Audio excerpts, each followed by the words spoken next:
গ্রামীণ ব্যাংকটা তৈরি করেছিল জেনারেল এরশাদ সাহেবের আমলে। একজন এমডি খোঁজা হচ্ছিল, তখন ডক্টর ইউনূসকে এনে সেই ব্যাংকের এমডি করা হয়। এই ব্যাংক কিন্তু তার নিজের করা না, সে সেখানে এমডি হিসেবে চাকরি করত, একজন এমডি হিসেবে চাকরি করতেন এবং বেতন তুলতেন। এটা আর গ্রামীণ ব্যাংকটা হচ্ছে সরকারের সংবিধিবদ্ধ সংস্থা। ওই টাকা বেতন সব কিন্তু সরকারের পক্ষ থেকেই দেওয়া হতো।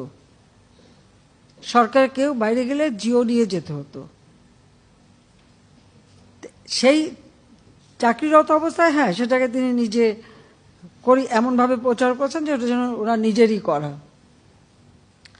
ওই ব্যাংকের আইনে ছিল যে 60 বছর বয়স পর্যন্ত একজন এমডি থাকতে পারে চাকরিতে।